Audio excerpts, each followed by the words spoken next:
क्या इस बात को लेकर के?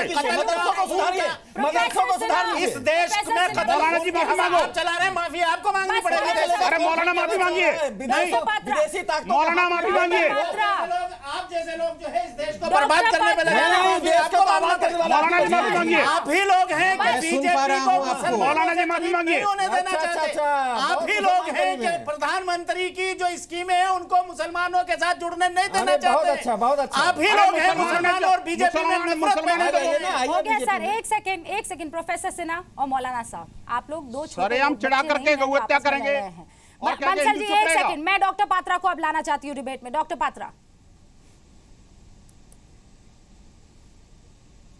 जी रूबिका जी, मेरा सवाल मैं देखिए वापस रूबिका दोहराऊं, जी, आप मैंने बड़े चाहते हैं? ध्यान से अभी तक के डिबेट को सुना है। हाँ, देखिए रूबिका जी, मैंने बड़े ध्यान से डिबेट को सुना है।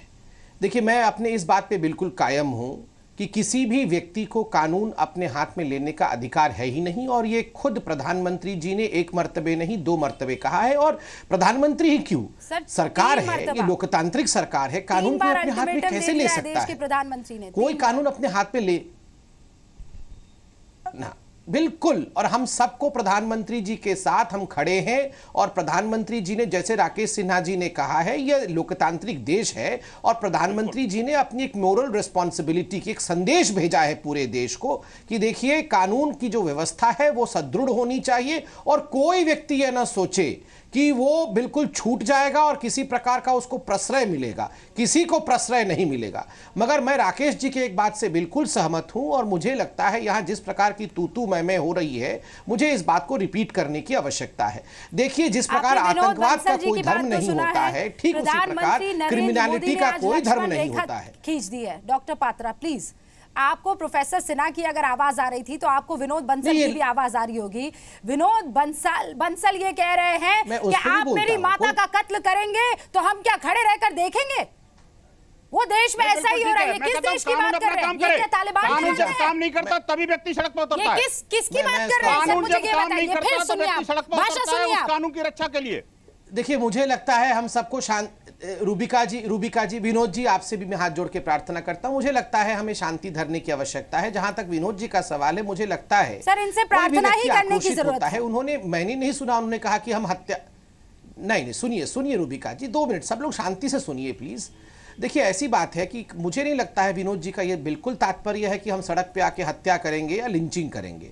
उनका कहने का तात्पर्य यही है कि डॉक्टर लोकतांत्रिक पात्रा कब तरीके तक से हम बचाव अपनी आवाज को करेंगे? बुलंद करेंगे। प्रधानमंत्री और ये नरेंद्र मोदी का लोकतांत्रिक बयान देश मैं है। फिर सुनवा दूं डॉक्टर पात्रा? नहीं। आज क्यों शब्दों में खेल रहे हैं? कि- बंसल, नहीं, मैं तो जब बिल्कुल खुद बोल रहा हूं, विनोद किसी बंसल की साहब बचाव नहीं की समझ पा रहे उस देखिए, तात्पर्य किस को, क्रिमिनल आप की क्या बचाव हम तात्पर्य कर रहे हैं? समझाएंगे?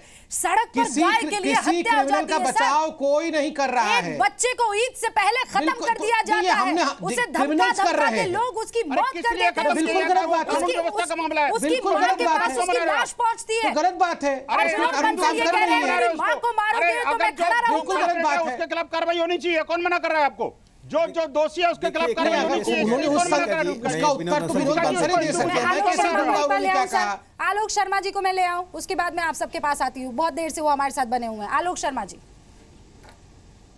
2 चीजें सामने आई हैं। आलोक शर्मा जी, धन्यवाद मैम, शुक्र है बजरंग दल आई का एम सॉरी, मैं आपके पास थोड़ा शुक्र देर है से आई हूं। बजरंग दल पूरा का कोई मौका आदमी देंगे। नहीं है, नहीं आलोक जी, तो एक सेकंड और 1 सुनिए। घंटा बैठा रहता मैं। आलोक जी, आई एम सॉरी नहीं, वैसे बजरंग दल वालों को भी बुला लेते तो अच्छा रहता, पूरी सर। टीम इन्हीं की बैठ एक जाती। सेकंड, खैर बताइए। एक तो इस चीज से थोड़ा बाहर निकल जाइए सर प्लीज। थोड़ा इस मानसिकता बदल शिकायत के लीजिए। दौर से शर्मा बाहर जी। निकल जाइए। नहीं, अब नहीं, बाहर निकले हुए हैं हम, 1 घंटे से इतना बैठे हैं, हम अपना important टाइम लगा discussion रहे है, हैं। सर। इतना important नहीं होना discussion। चाहिए ठीक है, ना। आप अपनी बात रखिए। Important discussion. बिल्कुल अरे sir. Ma'am, important discussion Vinod ji, मेरा सवाल आपसे नहीं है। मैं आलोक जी से बात कर रही हूँ। More important. मैं आलोक जी से बात कर रही हूँ। विनोद बंसल साहब, अरे मैम, ना बोलिए। ना दुर्गा वाहिनी वाला कोई है, ना बजरंग दल वाला कोई है, केवल आरएसएस वाले लोग हैं। विश्व हिंदू परिषद है, बीजेपी है, जी न्यूज है, दीजिए, बाकी लोग भी बैठे तो गाय भी अच्छा काटना है रहेगा। उनको। सवाल पूछिए। आप है आलोक जी, आप है। 1 घंटा हो गया मैम, मैं उठ जाता हूँ। मेरा आलोक टाइम जी, इतना बेकार नहीं है कि मैं बैठा रहूं यहाँ आलोक पर। जी, आज प्रधानमंत्री नरेंद्र मोदी को ये बात क्यों कहनी पड़ी? क्या वजह थी? आप क्या मतलब समझते हैं इसका?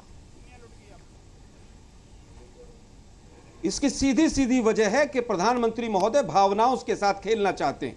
उत्तर प्रदेश में जाते हैं तो गंगा माता याद आती हैं, गुजरात में चुनाव आ गए हैं तो गौ माता याद आ गई। वो अपनी भावनाओं के साथ जनता को जोड़ना चाहते सर, हैं, एक अपने सेकंड। आंसुओं से वो वोट लेना चाहते हैं, केवल इसके ज्यादा आगे कुछ नहीं है। गुजरात में चुनाव है, उत्तर प्रदेश में चुनाव समाप्त हो गया तो गंगा मां को भूल गए। कि आपको ये लगता है में फेल होकर आए हैं, इस पूरे बहस में आज सियासत की वाकई जरूरत थी आलोक जी? मुझे लगा था आप थोड़ा लेकर आएंगे, लेकिन आप प्रधानमंत्री महोदय का जो बयान है वो आप भूल गए केरल में क्या हुआ था, सियासत के अलावा कुछ भूल भी नहीं है। कांग्रेस के आपके कार्यकर्ताओं ने कैसे भावनाओं को आहत पहुंचाई थी। 1 घंटे बाद आप मौका देंगे और उसके बाद बोलने नहीं देंगे। बोलिए, आप बोलते पर सियासत मत कीजिए ना सर। बोलते रहिए, मैं सुन रहा था और सुनूंगा। बोलिए ना, पर सियासत मत कीजिए। इस मुद्दे पर सियासत की जरूरत नहीं है। लाए हैं लिख के, जल्दी पढ़ दीजिए। अरे भाई, प्रधानमंत्री महोदय मात्र सियासत कर रहे हैं, आप क्या कर रहे हैं? हम आपको आईना दिखा रहे हैं, जनता को आईना दिखा रहे हैं। आईना आप अपने आप को दिखाइए। किसान आज प्रधानमंत्री जी ने कहा था आपको बहुत कष्ट हो गया, बहुत कष्ट हो गया। आप चाहते हैं सरकार प्रधानमंत्री नहीं बोले तो कष्ट, प्रधानमंत्री बोले तो सियासत, तो प्रधानमंत्री क्या करें? मनमोहन सिंह जी बनकर रहे हैं क्या? प्रधानमंत्री को मनमोहन सिंह जी बनाकर रखना चाहते हैं और कांग्रेस की आवाज को दबा दीजिए आप यहाँ पर। अरे आप 44 सीट पर है तो दबेगी आवाज, 4 सीट पर जाएंगे तो और दब जाएगी। सिन्हा, उनको बात कंप्लीट करने दीजिए 1 सेकंड। हाँ आलोक जी, ये केरल की तस्वीर जब आप बात कर रहे हैं तब हम केरल की तस्वीरें जो हैं दिखा रहे हैं। ये उन तस्वीरों में ये एक तस्वीर भी है जिसकी वजह से प्रधानमंत्री नरेंद्र मोदी को एक बार फिर से मैडम ऐसा कीजिए ना, उस केरल की तस्वीर को दिखाइए, अपनी डिबेट कंप्लीट कराई। बोलिए बोलिए, आप बोलिए। मैं उत्तर दूं तो मुझे बोलने मत दीजिए। केरल की तस्वीर दिखाई, जल्दी जल्दी पढ़ दीजिए ना। मेरे पास कोई उत्तर नहीं है जी न्यूज का। सर आप जवाब दीजिए। कोई बोले तो परेशानी, दुर्गा वाहिनी वाला और बैठाइए, बजरंग दल वाला और बैठाइए, मुद्दे पर बात हो तो परेशानी नहीं। मैडम आप बोलने तो दीजिए ना हमें। बोलिए सर, मौका दिया ना मैंने आपको। बुलाइए इनके लिए, नहीं एक अलकायदा वाला बुला दीजिए इनके लिए, अलकायदा वाला बैठा दीजिए। जवान शहीद हो रहे हैं, 400% जवानों की शहादत बढ़ गई है, 250% किसानों की आत्महत्या बढ़ गई है, किसानों को 147 से मारा जा रहा है और ये गौ माता के ऊपर यहाँ पर बैठकर नौटंकी कर रहे हैं। क्या बोल रहे हैं? मोदी साहब से पूछिए जाकर कि मोदी साहब आपने कितनी गौशाला हिंदुस्तान में बनाई है? आपके कौन सा डिपार्टमेंट ने कितनी गौशाला बनाई है? जाना है, आप पूछिए ना जाकर। आखिरी करके जाना चाहता हूँ। एक सेकंड, आपका तराजू कहां से आता है आलोक जी, मुझे ये बता दीजिए। ज्यादा गाय मरती हैं। राहुल गांधी गाय पर बोले तो वाह वाह, क्या बड़ी बात। अगर प्रधानमंत्री नरेंद्र मोदी गाय पर बोल दे तो आपको लगता है नौटंकी।